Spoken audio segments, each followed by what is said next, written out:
ಬಸವ ಟಿವಿಯ ಎಲ್ಲ ನೋಡುಗ ಸದ್ಭಕ್ತರಿಗೆ ನನ್ನ ಭಕ್ತಿಪೂರ್ವಕ ನಮಸ್ಕಾರಗಳು. ಶರಣಾರ್ಥಿ. ಮಹಾದೇವಿ ಅಕ್ಕನ ಬಗ್ಗೆ ನಾವು ಏನಾದರೂ ಮಾತನಾಡ್ತೀವಿ ಅಂತಂದರೆ ನಮ್ಮ ನಾಲಿಗೆ ಪವಿತ್ರವಾಗುತ್ತೆ, ನಮ್ಮ ಬುದ್ಧಿ ನಮ್ಮ ಚಿತ್ತ ಶುದ್ಧವಾಗುತ್ತೆ, ನಮ್ಮ ಜ್ಞಾನ ಮತ್ತಷ್ಟು ಹರಳುತ್ತೆ, ನಮ್ಮ ಧನ್ಯತಾ ಭಾವ ತಲೆ ತೋರುತ್ತೆ, ನಾವು ಧನ್ಯರಾಗ್ತೀವಿ. ಕರ್ನಾಟಕ ರಾಜ್ಯದಲ್ಲಿ ಅಥವಾ ಕನ್ನಡ ರಾಜ್ಯದಲ್ಲಿ ಅಕ್ಕ ಮಹಾದೇವಿಯ ಹೆಸರನ್ನು ಕೇಳದವರೇ ಇಲ್ಲ. ಅಕ್ಕನನ್ನು ಕನ್ನಡದ ಮೊಟ್ಟ ಮೊದಲ ಕವಯಿತ್ರಿ ಅಂತ ಕರೀತಾರೆ. ಒಂದು ಹೆಣ್ಣು ಮಗಳು ಕಾವ್ಯ ಪ್ರಯೋಗವನ್ನು ಹೇಗೆ ಮಾಡಬಹುದು ಎಂಬುದನ್ನು ಇನ್ನು ಮುಂದೆ ಬರ್ತಕ್ಕಂಥ ಪೀಳಿಗೆಗೆ ಅಕ್ಕ ತೋರಿಸ್ಕೊಟ್ರು. ಅಕ್ಕ ಅಂದು ಮತ್ತು ಹಿಂದು ಮತ್ತು ಮುಂದು ಯಾವುದೇ ಯುಗಮಾನದ ಮಹಿಳೆಯರಿಗೆ ಆದರ್ಶ, ಒಂದು ಆತ್ಮಶಕ್ತಿ. ಸಾಧಕರಿಗಂತೂ ಅಕ್ಕ ಒಂದು ಮಾರ್ಗದರ್ಶನ, ಒಂದು ಅತಿದೊಡ್ಡ ಮಾರ್ಗದರ್ಶನ ಇದ್ದ ಹಾಗೆ. ಅಕ್ಕನವರು ಜನ್ಮ ತಾಳಿದ್ದು ನೋಡಿದ್ರೆ ಒಂದು ಬಡ ಕುಟುಂಬ, ವ್ಯಾಪಾರಸ್ಥ ಕುಟುಂಬ, ಶಿವಮೊಗ್ಗದ ಉಡಿತಡಿಯಲ್ಲಿ. ಅಕ್ಕ ಸ್ವಲ್ಪ ಮನಸ್ಸನ್ನು ಬದಲಾಯಿಸಿದರೆ ಮಹಾರಾಣಿ ಆಗಬಹುದಾಗಿತ್ತು. ಕೌಶಿಕ ಮಹಾರಾಜನ ಅರಮನೆಯಲ್ಲಿ ಸುಖಜೀವನ ಮಾಡಬಹುದಾಗಿತ್ತು. ಆದರೆ ಅಕ್ಕ ಆ ಲೌಕಿಕ ಜೀವನದ ಸುಖವನ್ನು ಆ ಸಣ್ಣ ವಯಸ್ಸಿನಲ್ಲಿಯೇ ವೈರಾಗ್ಯವನ್ನು ತಾಳಿದ್ರು, ವೈರಾಗ್ಯ ಮೂರ್ತಿಯಾಗಿದ್ದರು. ಈ ಲೌಕಿಕದ ಪ್ರಪಂಚದ ಸುಖವನ್ನೇ ಅವರು ಗಮನಿಸಲೇ ಇಲ್ಲ. ಅವರ ಆತ್ಮಜ್ಞಾನ, ಆ ನಿರಾಕಾರ ಪರಮಾತ್ಮನ ಜ್ಞಾನ ಆ ಚಿಕ್ಕ ವಯಸ್ಸಿನಲ್ಲಿಯೇ ಅವರಿಗೆ ಮೂಡಿತ್ತು. ಅದು ದೈವದತ್ತ, ಅದು ದೈವ ಸಂಕಲ್ಪ. ಅಕ್ಕ ಮನೆಯನ್ನು ಬಿಟ್ಟು ಅವರಿಗೆ ಒಲೆದು ಬಂದಿದ್ದಂತಹ ಆ ವೈಭೋಗ, ಆ ಸುಖ, ಆ ಕೌಶಿಕ ಮಹಾರಾಜನ ಅರಮನೆಯಲ್ಲಿ ಮೆರೆಯಬೇಕಾಗಿದ್ದಂತಹ ಅಕ್ಕ ಮನೆಯನ್ನು ಬಿಟ್ಟು, ಎಲ್ಲವನ್ನು ಬಿಟ್ಟು, ಬಂಧು ಬಳಗವನ್ನು ಬಿಟ್ಟು, ರಕ್ತ ಸಂಬಂಧವನ್ನು ಬಿಟ್ಟು, ಕಾಡು ಮೇಡು ಹಲಿತಾ ಹಲಿತಾ ಹಲಿತಾ ಹಲಿತಾ ಎಲ್ಲಿಗೆ ಬರ್ತಾರೆ? ಕಲ್ಯಾಣದತ್ತ ಬರ್ತಾರೆ. ಒಂದು ವಯಸ್ಸಿನ ಹೆಣ್ಣು ಮಗಳು ಮೈ ಮೇಲೆ ಬಟ್ಟೆ ಹಾಕಿಕೊಳ್ಳದೆ ನಡ್ಕೊಂಡು ಹೋಗ್ತಾ ಇದ್ದರೆ ರಸ್ತೆಗಳಲ್ಲಿ ಹೆಂಗಿರ್ತದೆ? ಎಷ್ಟು ಕಷ್ಟ ಇರ್ತದೆ? ಎಂತಹ ಕಠಿಣ ಪರಿಸ್ಥಿತಿಗಳು ಅವೆಲ್ಲವೂ ಕೂಡ ನೆನೆಸ್ಕೊಂಡ್ರೆ ಮೈ ಜುಮ್ ಅಂತದೆ. ಈ ಕಾಮವನ್ನು ತುಂಬಿರತಕ್ಕಂಥ ಈ ಸಮಾಜದಲ್ಲಿ, ಕಾಮುಕರೇ ತುಂಬಿರತಕ್ಕಂಥ ಈ ಪ್ರಪಂಚದಲ್ಲಿ, ನಿರ್ಜನ ಪ್ರದೇಶದಲ್ಲಿ ನಡ್ಕೊಂಡು ಹೋಗ್ತಾಳೆ ಅಂತಂದರೆ ಆ ಮಹಾದೇವಿ ಅಕ್ಕನಿಗೆ ಎಂಥ ನಿಶ್ಚಲವಾದಂತಹ ದೃಢ ಸಂಕಲ್ಪ ಇತ್ತು, ಆತ್ಮಸ್ಥೈರ್ಯ ಇತ್ತು, ಜ್ಞಾನ ಇತ್ತು, ವೈರಾಗ್ಯ ಇತ್ತು, ಶಕ್ತಿ ಇತ್ತು ಅಂತಕ್ಕಂಥದ್ದನ್ನು ನಾವು ಊಹೆ ಮಾಡಲಿಕ್ಕೂ ಕೂಡ ಸಾಧ್ಯ ಆಗುವುದಿಲ್ಲ. ಇವತ್ತು ಎಂಥಂಥ ಪರಾಕ್ರಮಿಗಳು ಗನ್ಮ್ಯಾನ್ಗಳು ಇಟ್ಕೊಂಡು ಆಚೆ ಹೋಗ್ತಾರೆ. ಒಬ್ಬ ಸಾಮಾನ್ಯ ವ್ಯಕ್ತಿಯೂ ಸಹ ದೂರದ ಊರಿಗೆ ಹೋಗಬೇಕಾದ್ರೆ ಯೋಚನೆ ಮಾಡ್ತಾನೆ, ನಾನು ಒಬ್ಬನೇ ಹೋಗಬೇಕಾ? ಒಂಟಿ ದಾರಿಗಳು ಇರ್ತದೆ, ಜೀವಕ್ಕೆ ಅಪಾಯ ಬರುವಂತಹ ದಾರಿಗಳು ಎದುರಾಗ್ತವೆ, ಕಾಡು ಸಿಗುತ್ತೆ, ನಿರ್ಜನವಾದಂಥ ಪ್ರದೇಶ ಸಿಗುತ್ತೆ, ನನ್ನ ಜೊತೆಲೊಬ್ರು ಇದ್ದರೆ ಒಳ್ಳೆಯದು ಅಂತ ಯೋಚನೆ ಮಾಡ್ತಾರೆ. ಅಕ್ಕನಿಗೂ ಸಹ ಜೊತೆಯಲ್ಲಿದ್ದರು. ಅಕ್ಕನನ್ನು ಕೈ ಹಿಡಿದು ನಡೆಸ್ಕೊಂಡು ಹೋದಂಥವರು ಆ ಪರಮಾತ್ಮ ನಿರಾಕಾರ ಶಿವ ಚನ್ನಮಲ್ಲಿಕಾರ್ಜುನ. ಆ ನಿರಾಕಾರ ಪರಮಾತ್ಮ ಶಿವನನ್ನು ಅಕ್ಕ ಮಲ್ಲಿಕಾರ್ಜುನ, ಚನ್ನಮಲ್ಲಿಕಾರ್ಜುನ ಅಂತ ಹೇಳಿಬಿಟ್ಟು ಅಕ್ಕ ಕರೆದರು. ಅಕ್ಕನವರಿಗೆ ಆ ವೈರಾಗ್ಯ ಬಂದಂತಹ ಆ ಸಂದರ್ಭದಲ್ಲಿ ಅಕ್ಕ ಆಗಲೇ ಸಂಬಂಧವನ್ನು ಪರಮಾತ್ಮನ ಜೊತೆ, ನಿರಾಕಾರ ಪರಮಾತ್ಮನ ಜೊತೆ, ಆ ಜ್ಯೋತಿ ಸ್ವರೂಪನಾಗಿರ್ತಕ್ಕಂಥ, ಆ ಜ್ಯೋತಿರ್ಲಿಂಗ ಸ್ವರೂಪನಾಗಿರ್ತಕ್ಕಂಥ ಆ ಪರಮಾತ್ಮನ ಜೊತೆ ಸಂಕಲ್ಪವನ್ನು ಮತ್ತು ಸಂಬಂಧವನ್ನು ಅಕ್ಕ ಕಲ್ಪಿಸ್ಕೊಳ್ತಾರೆ. ಆ ಒಂದು ಶಕ್ತಿ ಅವರನ್ನು ಬಹುದೂರದವರೆಗೆ ಯಾವುದೇ ಕಾಡು ಪ್ರಾಣಿಗಳು ಮುಟ್ಟದಂತೆ, ಯಾವುದೇ ಕಾಮುಕರು ಮುಟ್ಟದಂತೆ ಅಕ್ಕ ಅಕ್ಕ ಪರಮಾತ್ಮನಿಗೆ ಅರ್ಪಿತವಾಗಿ ಅವರ ಸೇವೆಗೆ ಮುಡಿಪಾಗಿದ್ದರು ಅಕ್ಕ. ಆ ಮಹಾದೇವಿ ಅಕ್ಕ ಅಂತಂದರೆ ಯಾವುದೇ ಹರಿಷಡ್ ವರ್ಗಗಳು ಕಾಡದಂತಹ ಅತ್ಯಂತ ಬೆಲೆ ಬಾಳುವಂತಹ ದೇವರಿಗೆ ಪ್ರಿಯವಾದಂತಹ ಪುಷ್ಪ ಇದ್ದ ಹಾಗೆ. ಅದು ಪರಮಾತ್ಮನಿಗೆ ಮಾತ್ರ ಅರ್ಪಣೆಯಾಗುವಂತಹ ಪುಷ್ಪ. ಅಕ್ಕನವರು ಹೇಳ್ತಾರೆ, ನನಗಾಗಲೇ ಮದುವೆ ಆಗಿ ಹೋಗಿದೆ, ಆ ನಿರಾಕಾರ ಪರಮಾತ್ಮನ ಜೊತೆ ನನ್ನ ಜೊತೆ ಮದುವೆ ಆಗೋಗಿದೆ. ಹೇಗೆ ಅಂತಂದರೆ, ನಾನು ಆತ್ಮಸ್ವರೂಪಿ, ನಾನೂ ಬೆಳಕು, ಆ ಪರಮಾತ್ಮನೂ ಬೆಳಕು. ಆ ಬೆಳಕಿನಲ್ಲಿ ಬೆಳಕು ಯಾವಾಗಲೂ ಸೇರಿ ಆಗೋಗಿದೆ. ಈ ಜ್ಯೋತಿ ಆ ಪರಂಜ್ಯೋತಿಯ ಜೊತೆ ಸೇರಿ ಯಾವಾಗಲೂ ಆಗೋಗಿದೆ. ಇನ್ನು ಈ ಲೌಕಿಕ ಪ್ರಪಂಚದ ಗಂಡಂದಿರು ನನಗ್ಯಾಕೆ ಬೇಕು? ಈ ಸಾವು ನೋವುಗಳಿಗೆ ಒಳಗಾಗುವಂತಹ, ಈ ಹುಟ್ಟು ಸಾವುಗಳಿಗೆ ಒಳಗಾಗುವಂತಹ ಈ ಗಂಡಂದಿರನ್ನು ತಗೊಂಡೋಗಿ ಒಲೆಯಲ್ಲಿ ಹಾಕು. ನನ್ನ ಗಂಡ ಎಂಥವನು? ಹುಟ್ಟು ಸಾವಿಲ್ಲದವನು. ಅವನಿಗೆ ಯಾರು ಕೇಡು ಮಾಡಲಿಕ್ಕಾಗುವುದಿಲ್ಲ. ಆ ನಿರಾಕಾರ ಪರಮಾತ್ಮ, ಅವನು ಹುಟ್ಟೋದೂ ಇಲ್ಲ, ಸಾಯೋದೂ ಇಲ್ಲ. ಅವನು ಸಮಸ್ತ ಸೃಷ್ಟಿಯನ್ನು ಹುಟ್ಟಿಸ್ತಾನೆ. ಅವನಿಗೆ ಬೇಡ ಅಂದಾಗ ಸಮಸ್ತ ಸೃಷ್ಟಿಯನ್ನು ನಾಶ ಮಾಡ್ತಾನೆ. ಅಂತಹ ಗಂಡ ನನ್ನ ಗಂಡ. ನೋಡಿ, ಕೆಲವರು ಈ ಗಂಡ ಅನ್ನುವಂತಹ ಪದಕ್ಕೆ ಯಾಕೆ ದೇವರನ್ನು ಅಕ್ಕ ಗಂಡ ಅಂತ ಅನ್ಬೋದಾಗಿತ್ತು, ಯಾಕಂದರು, ಯಾಕೆ ಅನ್ಬೇಕಾಗಿತ್ತು ಅನ್ನುವಂಥದ್ದು ಬರ್ತದೆ. ಇಲ್ಲಿ ಪ್ರತಿಯೊಬ್ಬರೂ ಸಹ ಪರಮಾತ್ಮನ ಅಂಶವಾಗಿ ನಾವಿಲ್ಲಿ ಬಂದಿರತಕ್ಕಂಥವ್ರು. ನಮ್ಮ ಮಾಲೀಕ ಅಲ್ಲೇ ಇದ್ದಾನೆ. ನಮ್ಮ ಮಾಲೀಕ ಆ ಮೂಲ ನಿವಾಸ ಲೋಕದಲ್ಲೇ ಇದ್ದಾನೆ. ನಾವು ಮಾತ್ರ ಇಲ್ಲಿ ಬಂದಿರೋದು, ಈ ಭೂಮಿಗೆ ನಾವು ಮಾತ್ರ ಬಂದಿರೋದು. ಅವನ ಅಂಶವಾಗಿ, ಅವನ ಮಕ್ಕಳಾಗಿ ನಾವಿಲ್ಲಿ ಬಂದಿದ್ದೀವಿ. ನಾವು ಮತ್ತೆ ಅಲ್ಲೇ ಹೋಗಲೇಬೇಕು. ಇಲ್ಲಿ ಗಂಡ ಅನ್ನುವಂಥ ಶಬ್ದ ಏನಪ್ಪ ಅಂತಂದರೆ, ನನ್ನ ಮಾಲೀಕ, ನನ್ನ ಪ್ರಭು, ನನ್ನನ್ನು ಆಳ್ತಾ ಇರ್ತಕ್ಕಂಥವನು, ನನ್ನನ್ನು ಕಂಟ್ರೋಲ್ ಮಾಡ್ತಾ ಇರ್ತಕ್ಕಂಥವನು, ನನ್ನನ್ನು ರಿಮೋಟ್ ಮಾಡ್ತಾ ಇರ್ತಕ್ಕಂಥವನು. ನಾನು ಅವನ ಅಧೀನದಲ್ಲಿದ್ದೇನೆ, ಅವನ ಅಂಕಿತದಲ್ಲಿ ನಾನು ನಡೀತಾ ಇದ್ದೇನೆ. ನನ್ನ ಸಂಪೂರ್ಣ ಜವಾಬ್ದಾರಿ ಅವನ ಮೇಲಿದೆ. ಯಾರು ಈ ಶರೀರದ ಮೇಲೆ, ಈ ಆತ್ಮದ ಮೇಲೆ ಪ್ರಭುತ್ವವನ್ನು ಹೊಂದಿದ್ದಾರೆ, ಅಧಿಕಾರವನ್ನು ಹೊಂದಿದ್ದಾರೆ, ಅವನು ಮಾತ್ರ ನಮ್ಮ ಯಜಮಾನ. ಇವಾಗ ನಾವು ಸಾಮಾನ್ಯವಾಗಿ ಯಜಮಾನರು ಅಂತ ಯಾರನ್ನು ಕರಿತೀವಿ? ನಮ್ಮ ಎಲ್ಲ ಜವಾಬ್ದಾರಿಯನ್ನು ಯಾರು ಹೊತ್ಕೊಂಡಿರ್ತಾರೋ ಅವರನ್ನು ನಾವು ಮಾಲೀಕ, ಯಜಮಾನರು ಅಂತ ಕರೀತಾ ಇದ್ದೀವಿ. ಹಾಗೆ ಈ ಆತ್ಮದ ಮಾಲೀಕ ಯಾರು? ಪರಮಾತ್ಮ. ಈ ಆತ್ಮದ ಮಾಲೀಕ ಪರಮಾತ್ಮನಾಗಿದ್ದಾನೆ. ಅವನು ನಮ್ಮೆಲ್ಲರ ಗಂಡ.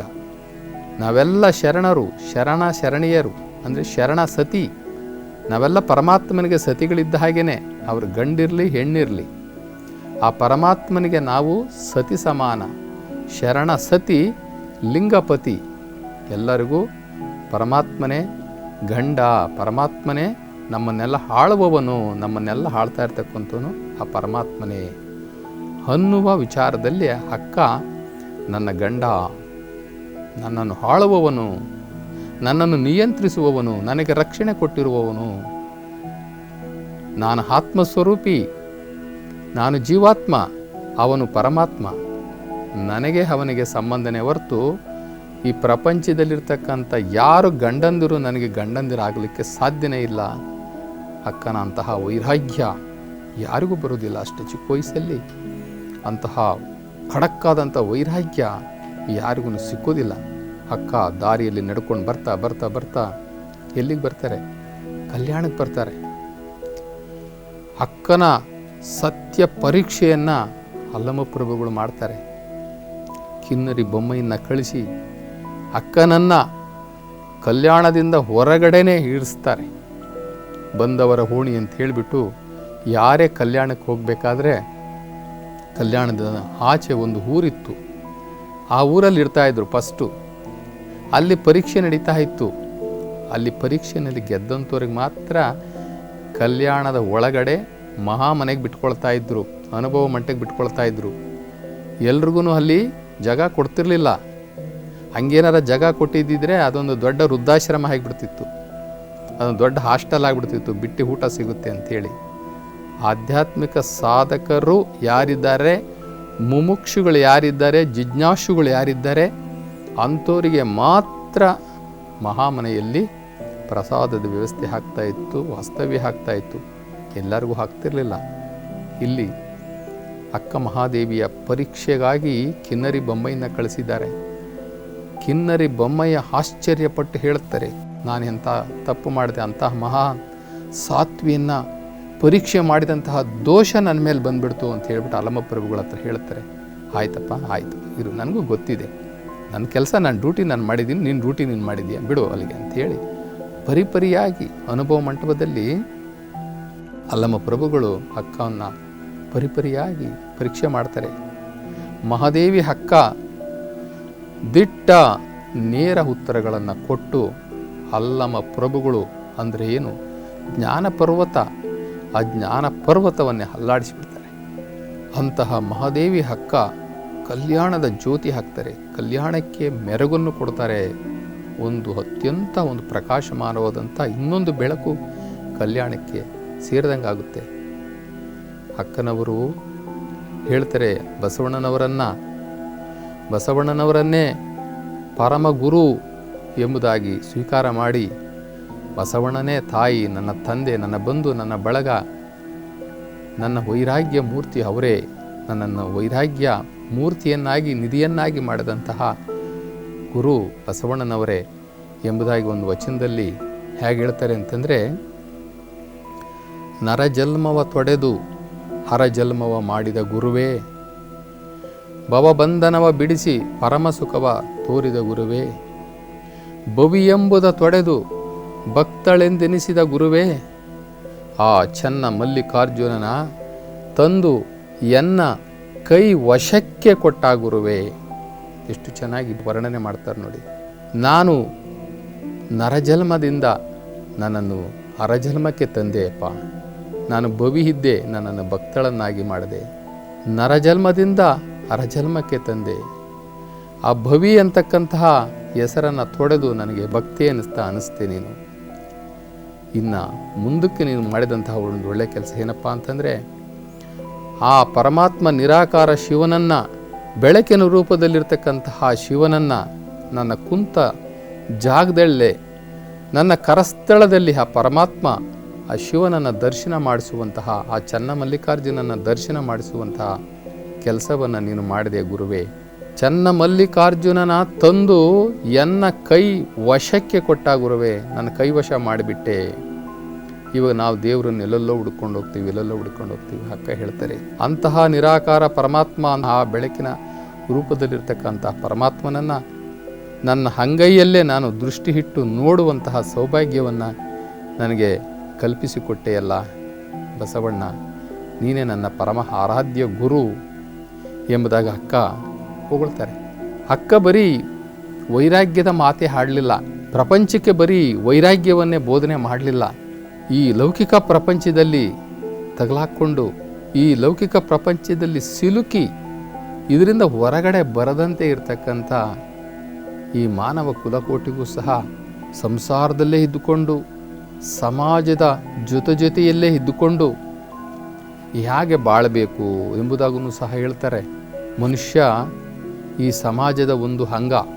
ಸಮಾಜದಲ್ಲಿ ಒಂದು ಒಳ್ಳೆ ಪರಿವರ್ತನೆಯನ್ನು, ಒಂದು ಒಳ್ಳೆ ಫಲಿತಾಂಶವನ್ನು ನೋಡಬೇಕಂತಂದರೆ ಮೊದಲು ಮಾನವನಿಗೆ ಮಾನವೀಯ ಗುಣಗಳಿರಬೇಕು. ಏನಾದರೂ ಹಾಗೂ ನೀನು ಮೊದಲು ಮಾನವನಾಗು ಅಂತ ಹೇಳ್ತಾರಲ್ಲ ಕುವೆಂಪು ಅವರು, ಹಾಗೆ ಅವನ ಅಂತರಂಗ ಶುದ್ಧಿ ಮೊದಲು ಆಗಬೇಕು. ನಂತರ ಬಹಿರಂಗದಲ್ಲಿ ಏನಾದರೂ ಫಲಿತಾಂಶ ನೋಡಲಿಕ್ಕಾಗುತ್ತೆ. ಅಂತರಂಗ ಶುದ್ಧಿ ನಂತರ ಬಹಿರಂಗ ಶುದ್ಧಿ, ಇದನ್ನು ಮಾಡಲಿಕ್ಕೆ ಅಕ್ಕ ಹೇಳ್ತಾರೆ. ಪ್ರತಿಯೊಬ್ಬರೂ ಸಹ ತಮ್ಮ ಶರೀರವನ್ನು ಚೆನ್ನಾಗಿಟ್ಕೊಳ್ಳಿ, ಶರೀರವನ್ನು ಚೆನ್ನಾಗಿಟ್ಕೊಳ್ಳಿ. ನಿಮ್ಮ ಸಾಧನೆಗೆ ಈ ಶರೀರ ಒಂದು ಸಾಧನ. ನಿಮ್ಮ ಕನಸುಗಳು 108 ಇರಬಹುದು, ನಿಮ್ಮ ಕಲ್ಪನೆಗಳು 108 ಇರ್ಬೋದು. ಆ ಎಲ್ಲ ಕನಸುಗಳನ್ನು ಸಾಕಾರಗೊಳಿಸಲಿಕ್ಕೆ ನಿಮಗೆ ಪರಮಾತ್ಮ ಕೊಟ್ಟಿರ್ತಕ್ಕಂಥ ಈ ಶರೀರ ನಿಮಗೆ ಸಹಾಯಕ್ಕೆ ಬೇಕೇ ಬೇಕು. ಇದನ್ನು ಉದಾಸೀನ ಮಾಡಬೇಡ್ರಿ. ಮೊದಲು ಈ ಶರೀರ ಗುಣಧರ್ಮಗಳನ್ನು ತಿಳ್ಕೊಂಡು ಅದನ್ನು ಹೇಗೆ ನೀವು ಪೋಷಣೆ ಮಾಡಿಕೊಂಡು ಇಟ್ಕೊಳ್ಬೇಕು ಅನ್ನೋದನ್ನು ಅಕ್ಕ ಮೊದಲು ಪಾಠ ಮಾಡ್ತಾರೆ ನೋಡ್ರಿ ಜಗತ್ತಿಗೆ. ಮೊದಲು ಪಾಠ ಮಾಡ್ತಾರೆ. ಇದನ್ನು ನಾವು ಬಯಾಲಜಿ ಅಂತೆಲ್ಲಾರ ತಿಳ್ಕೊಳ್ಬೋದು, ಸೈನ್ಸ್ ಅಂತೆಲ್ಲ ತಿಳ್ಕೊಬೋದು, ಅಥವಾ ಭೌತಶಾಸ್ತ್ರ ಅಂತೆಲ್ಲ ತಿಳ್ಕೊಬೋದು, ಮಾನವಶಾಸ್ತ್ರ ಅಂತ ತಿಳ್ಕೊಬೋದು, ಏನು ಬೇಕಾದ್ರೂ ತಾವು ತಿಳ್ಕೊಳ್ಬೋದು. ಅಕ್ಕ ಹೇಳ್ತಾರೆ, ಮೊದಲು ನಾವು ತೆಗೆದುಕೊಳ್ಳುವಂತಹ ಆಹಾರ ಅದು ಪರಿಶುದ್ಧವಾಗಿರಬೇಕು. ಅದರಲ್ಲಿ ಯಾವುದೇ ಲೋಪದೋಷಗಳು ಇರಬಾರ್ದು. ನಾವು ತೆಗೆದುಕೊಳ್ಳುವಂಥ ಆಹಾರ ಆಯಿತು. ಎಷ್ಟು ತಗೊಳ್ಬೇಕು ನಾವು ಆಹಾರವನ್ನು? ನಾವು ಎಷ್ಟು ಕಡಿಮೆ ತೆಗೆದುಕೊಳ್ತೀವೋ ಅಷ್ಟೂ ಒಳ್ಳೆಯದು. ಆಹಾರವನ್ನು ಸಾತ್ವಿಕ ಆಹಾರ ಆಗಿರಬೇಕದು. ಅದನ್ನು ಎಷ್ಟು ಕಡಿಮೆ ಪ್ರಮಾಣದಲ್ಲಿ ಈ ಶರೀರಕ್ಕೆ ನಾವು ಕೊಡ್ತೀವೋ ಅಷ್ಟು ಒಳ್ಳೆಯದು ಅಂತ ಹೇಳ್ತಾರೆ. ಆಹಾರವ ಕಿರಿದು ಮಾಡಿರಣ್ಣ, ಆಹಾರವ ಕಿರಿದು ಮಾಡಿ, ಆಹಾರದಿಂದ ವ್ಯಾಧಿ ಹಬ್ಬಿ ಬಲಿವುದಯ್ಯ. ಆಹಾರದಿಂದ ನಿದ್ರೆಯಿಂ ತಾಮಸ, ಅಜ್ಞಾನ ಬರುವುದಯ್ಯ. ಅಜ್ಞಾನದಿಂದ ಕಾಮವಿಕಾರ ಹೆಚ್ಚಿ, ಆ ಕಾಮವಿಕಾರದಿಂದ ಮನೋವಿಕಾರ, ಆ ಮನೋವಿಕಾರದಿಂದ ಇಂದ್ರಿಯ ವಿಕಾರ, ಆ ಇಂದ್ರಿಯ ವಿಕಾರದಿಂದ ಭಾವವಿಕಾರ, ಆ ಭಾವವಿಕಾರದಿಂದ ವಾಯುವಿಕಾರ ಉಂಟಾಗುವುದಯ್ಯ. ಆದ್ದರಿಂದ ಆಹಾರವನ್ನು ನಾವು ಕಡಿಮೆ ತಗೊಳ್ಳಿ. ಈ ಕಾಯದ ಪೋಷಣೆ ಅತಿಯಾಗಿ ಮಾಡಬೇಡ್ರಿ ಅಂತಾರೆ. ಈ ಕಾಯವನ್ನು ನಾವು ವಿಶೇಷವಾಗಿ ನಾವು ಪೋಷಣೆ ಮಾಡಲಿಕ್ಕೆ ಹೋಗ್ತೀವಿ. ಬೆಳಗ್ಗೆ ಎದ್ದರೆ ಸ್ನೋ ಪೌಡರ್ ಹಚ್ಕೊಳ್ತೀವಿ, ಹೊರಗಿನ ಅಲಂಕಾರ ಮಾಡ್ಕೊಳ್ಳಿಕ್ಕೆ ಹೋಗ್ತೀವಿ. ಆದರೆ ಒಳಗೆ ನಾವು ಮಾಡುವಂತಹ ಅಲಂಕಾರವನ್ನು ಮರೆತೇ ಹೋಗಿಬಿಡ್ತೀವಿ. ಆ ಸದ್ಗುಣಗಳ ಮುಖಾಂತರ ನಮ್ಮ ಅಂತರಂಗದ ಒಳಗಡೆ ನಮ್ಮ ಸೌಂದರ್ಯವನ್ನು ಜಾಸ್ತಿ ಮಾಡಿಕೊಳ್ಬೇಕು. ಈ ಹೊರಗಡೆ ಈ ಚರ್ಮಕ್ಕೆ ಬಣ್ಣ ಹಚ್ಚೋದ್ರಿಂದ ಏನು ಪ್ರಯೋಜನ ಆಗೋದಿಲ್ಲ. ಜೊತೆಗೆ ಈ ಕಾಯವನ್ನು ನೀವು ಎಷ್ಟು ದಂಡಿಸ್ತೀರಿ ಅಷ್ಟು ಒಳ್ಳೆಯದು. ಇದನ್ನು ಹೆಚ್ಚು ಸೂಕ್ಷ್ಮವಾಗಿ ಪೋಷಣೆ ಮಾಡಕ್ಕೆ ಹೋಗಬೇಡ್ರಿ. ಕಾಯದ ಅತಿ ಪೋಷಣೆ ಬೇಡ. ಅತಿ ಪೋಷಣೆ ಮಾಡಿದರೆ ಅದಕ್ಕೆ ನಾವು ಮೃತ್ಯುವಿಗೆ ಆಹ್ವಾನ ಕೊಟ್ಟಂಗಾಗುತ್ತೆ. ಜಪ, ತಪ, ಧ್ಯಾನ, ಧಾರಣ, ಈ ಪೂಜೆ ಇವೆಲ್ಲ ಮಾಡಬೇಕು ಅಂತಂದರೆ ನಾವು ಈ ಶರೀರವನ್ನು ಬಹಳ ಸೂಕ್ಷ್ಮವಾಗಿ ನಾವು ಇಟ್ಕೊಳ್ಬೇಕು. ತನು ಮಾತ್ರ ಸೂಕ್ಷ್ಮದಿಂದ ನಾವು ಈ ಶರೀರವನ್ನು ಇಟ್ಕೊಳ್ಬೇಕು. ತನು ಪೋಷಣೆಯಿಂದ ತಾಮಸ ಹೆಚ್ಚಿ, ಅಜ್ಞಾನದಿಂದ ವಿರಕ್ತಿ, ಆ ವಿರಕ್ತಿಯಿಂದ ನಮ್ಮ ಅರಿವು ನಷ್ಟ ಆಗುತ್ತೆ. ಅರಿವು ನಷ್ಟದಿಂದ ನಮಗೆ ಪಾರಮಾರ್ಥಕ ಸಾಧನೆಗಳು ದೂರ ಆಗ್ತವೆ. ಆದ್ದರಿಂದ ನಾವು ಯಾವ ಕಾರಣಕ್ಕೂ ಕೂಡ ಈ ಶರೀರವನ್ನು ಹೆಚ್ಚು ಪೋಷಣೆ ಮಾಡಲಿಕ್ಕೆ ಹೋಗಬಾರ್ದು. ಅತಿಯಾದಂತಹ ಆಹಾರವನ್ನು ತೆಗೆದುಕೊಳ್ಳಕ್ಕೆ ಹೋಗಬಾರ್ದು. ಕೊನೆಯದಾಗಿ ಹೇಳ್ತಾರೆ, ಆ ಪರಮಾತ್ಮ ಚೆನ್ನ ಮಲ್ಲಿಕಾರ್ಜುನ ಕೊಟ್ಟಿರ್ತಕ್ಕಂಥ ಈ ಕಾಯ ಪ್ರಸಾದವನ್ನು, ಈ ಕಾಯವೇ ಒಂದು ಪ್ರಸಾದ, ನಮ್ಮ ಸಾಧನೆಗೆ ಈ ಕಾಯವೇ ಒಂದು ಪ್ರಸಾದ. ಈ ಕಾಯ ಪ್ರಸಾದವನ್ನು ಕೆಡಿಸಿಕೊಳ್ಳದೆ ಉಳಿಸಿಕೊಳ್ಳಿರಯ್ಯ. ಇದನ್ನು ಕೆಡಿಸ್ಕೋಬೇಡ್ರಪ್ಪ, ಇದನ್ನು ಉಳಿಸ್ಕೊಳ್ಳಿ. ಮುಂದೆ ನಿಮಗೆ ಇದು ಬೇಕಾಗುತ್ತೆ, ನಿಮ್ಮ ಸಾಧನೆಗೆ ಬೇಕಾಗುತ್ತೆ ಎಂಬುದಾಗಿ ಅಕ್ಕ ಬಹಳ ಎಚ್ಚರಿಕೆ ಮಾತನ್ನು ಹೇಳ್ತಾರೆ. ಇನ್ನು ಲೌಕಿಕವಾಗಿ ಅಕ್ಕ ಹೇಗೆ ಬಾಳಬೇಕು ಈ ಸಮಾಜದಲ್ಲಿ, ಲೌಕಿಕ ಪ್ರಪಂಚದಲ್ಲಿ ಹೇಗಿರಬೇಕು ಎಂಬುದಾಗಿ ಸೂಕ್ಷ್ಮವಾಗಿ ಸಂಸಾರಿಗಳಿಗೆ ಹೇಳ್ತಾರೆ. ಒಂದು ಉದಾಹರಣೆ ಕೊಟ್ಟು ಹೇಳ್ತಾರೆ. ಅವತ್ತಿನ ಜನಗಳಿಗೆ ಏನಾದರೂ ಉದಾಹರಣೆ ಕೊಟ್ಟು ಹೇಳಿದ್ರೇ ಅರ್ಥ ಆಗ್ತಾ ಇದ್ದುದು. ನೋಡ್ರಪ್ಪ, ಬರೀ ಕಷ್ಟ ಕಷ್ಟ ಕಷ್ಟ ಅಂತ ಬಂದು ನಮಗೆ ಬರೀ ಕಷ್ಟನೇ ಹೇಳ್ಕೊಳ್ತೀರ. ಯಾರಿಗಿಲ್ಲ ಕಷ್ಟ? ಬರೀ ಎಲ್ಲರಿಗೂ ಸುಖನೇ ಕೊಟ್ಬಿಟ್ಟಿದ್ದಾನ ದೇವರು. ಅದ್ಯಾಕೆ ನಮ್ಮನ್ನು ನೋಡಿದಾಗಲ್ಲ ಬರೀ ಕಷ್ಟಗಳನ್ನ ಹೇಳ್ಕೊಳ್ತೀರಿ, ಸುಖ ಯಾಕೆ ಹೇಳ್ಕೊಳ್ಳೋದಿಲ್ಲ? ಹಾಗಾದರೆ ಹುಟ್ಟದಾಗಿಂದ ನೀವು ಕೊನೆವರೆಗೂ ಬರೀ ಕಷ್ಟದಲ್ಲೇ ಬಂದುಬಿಟ್ಟಿದ್ದೀರಾ, ಸುಖನ ನೀವು ನೋಡೇ ಇಲ್ವಾ? ಸ್ತುತಿ, ನಿಂದನೆಗಳು ಎಲ್ಲವೂ ಕೂಡ ಈ ಲೌಕಿಕ ಪ್ರಪಂಚದಲ್ಲಿ ಎಲ್ಲವೂ ಕೂಡ ಇರ್ತದೆ. ಆದ್ದರಿಂದ ನೀವು ಎರಡನ್ನು ಸಮಭಾಗವಾಗಿ ನೀವು ತಗೊಳ್ಳಿ. ಅದಕ್ಕೆ ಅಕ್ಕ ಹೇಳ್ತಾರೆ, ನೀವು ಬೆಟ್ಟದ ಮೇಲೊಂದು ಮನೆ ಮಾಡಿದ್ದೀರಾ ಅಂತ ಇಟ್ಕೊಳ್ಳಿ. ಬೆಟ್ಟದ ಮೇಲೆ ಮನೆ ಮಾಡಿದ ಮೇಲೆ ಅಲ್ಲಿ ಮೃಗಗಳಿದ್ದಾವೆ ಅಂತ ನಿಮಗೆ ಗೊತ್ತಲ್ಲ. ಆ ಮೃಗಗಳಿಗೆ ಅಂಜಕ್ಕಾಗುತ್ತಾ? ಅಂಜಬಾರ್ದು. ಅಲ್ಲಿ ಮನೆ ಮಾಡಿದ್ದೀರಿ, ಧೈರ್ಯವಾಗಿರಬೇಕು. ಇನ್ನು ಸಮುದ್ರದ ದಡದಲ್ಲಿ ನೀವು ಮನೆ ಕಟ್ಟಿದ್ರಿ ಅಂತ ಇಟ್ಕೊಳ್ಳಿ. ನಿಮಗೆ ಗೊತ್ತು, ಸಮುದ್ರದ ಅಲೆಗಳು ಯಾವಾಗಲೂ ಸೌಂಡ್ ಮಾಡ್ತಾನೆ ಇರ್ತವೆ, ಸಮುದ್ರದ ಅಲೆಗಳು ಬಂದು ಹೊಡಿತಾನೆ ಇರ್ತದೆ. ಒಂದೊಂದು ಸಲ ಗಾಳಿ ಜೋರು ಬೀಸ್ತದೆ, ಮಳೆನೂ ಬರ್ತದೆ ಅಂತೆಲ್ಲ ಗೊತ್ತಿದ್ರೂ ಸಹ ಸಮುದ್ರದಲ್ಲಿ ಮನೆ ಮಾಡಿದ್ದೀರಿ ಅಂದಮೇಲೆ ನೀವು ಅದಕ್ಕೆ ತಡ್ಕೊಳ್ಳೇಬೇಕು, ಅದಕ್ಕೆ ನಿಂದಿಸಬಾರ್ದು. ಇನ್ನು ಸಂತೆನಲ್ಲೇ ಒಂದು ಮನೆ ಮಾಡಿದ್ದೀರಾ ಅಂತ ಇಟ್ಕೊಳ್ಳಿ, ನಿಮಗೆ ಗೊತ್ತಲ್ಲ ಸಂತೆನಲ್ಲಿ ಎಷ್ಟು ಸಪ್ಪಳ ಆಗುತ್ತೆ ಅಂತ ಹೇಳ್ಬಿಟ್ಟು, ಎಷ್ಟು ಧ್ವನಿ ಆಗುತ್ತೆ ಅಂತ ಹೇಳ್ಬಿಟ್ಟು, ಎಂತೆಂಥ ಜನ ಬಂದು ಹೋಗ್ತಾರೆ ಗೊತ್ತಿರುತ್ತಲ್ಲ, ಜನಸಂದಣಿ ಹೆಂಗಿರ್ತದೆ ಅಂತ ಗೊತ್ತಿರ್ತದಲ್ಲ. ಗೊತ್ತಿದ್ದೂ ಕೂಡ ನೀವು ಮನೆ ಮಾಡಿದಿರಿ ಅಂತಂದರೆ ಅದನ್ನು ನೀವು ಸ್ವಾಭಾವಿಕವಾಗಿ ತೊಗೊಳ್ಬೇಕು, ಖುಷಿಯಾಗಿ ತೊಗೊಳ್ಬೇಕು, ಬೇಜಾರು ಮಾಡ್ಕೊಳಕ್ಕೆ ಹೋಗಬಾರ್ದು. ಆದ್ದರಿಂದ ಈ ಜಗತ್ತಿನಲ್ಲಿ ಹುಟ್ಟಿದ ಮೇಲೆ ನಮಗೆಲ್ಲ ಒಳ್ಳೆಯದೇ ಆಗುತ್ತೆ, ಒಳ್ಳೆ ಜನನೇ ಸಿಗ್ತಾರೆ ಅಂತ ನಾವು ಯಾವತ್ತೂ ಬಯಸಬಾರ್ದು. ಒಳ್ಳೆಯದು ಇದೆ, ಕೆಟ್ಟದ್ದು ಇದೆ, ಅವಮಾನನೂ ಇದೆ, ಸನ್ಮಾನನೂ ಇದೆ, ದೂಷಣೆನೂ ಇದೆ, ಪೋಷಣೆನೂ ಇದೆ.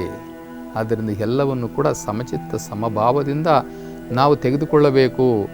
ಇದನ್ನೆಲ್ಲವೂ ತೆಗೆದುಕೊಳ್ಳಬೇಕು ಅಂತಂದರೆ ನಾವು ಪರಮಾತ್ಮನ ಕಡೆ ಮುಖ ಮಾಡಬೇಕು, ಆಧ್ಯಾತ್ಮಿಕದ ಕಡೆ ಮುಖ ಮಾಡಬೇಕು.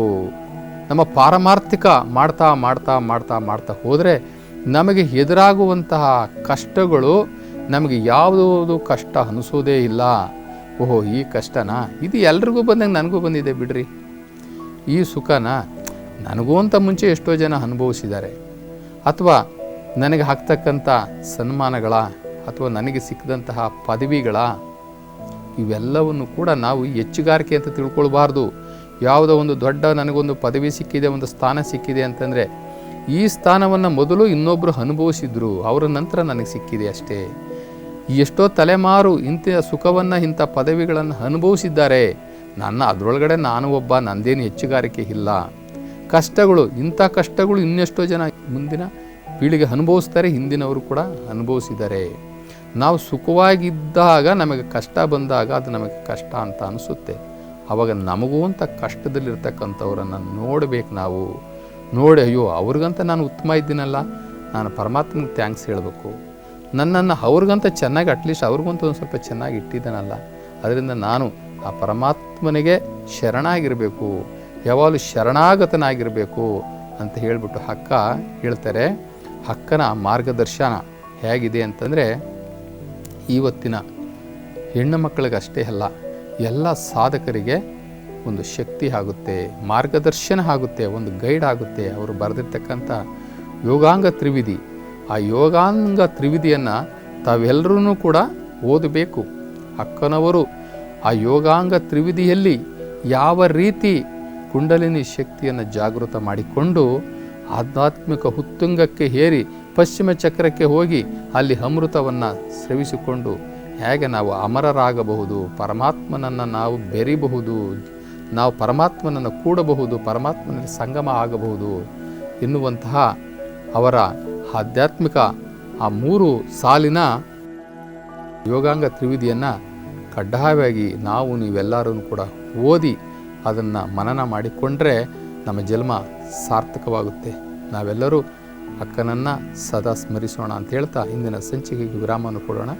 ಶರಣಾರ್ಥಿ.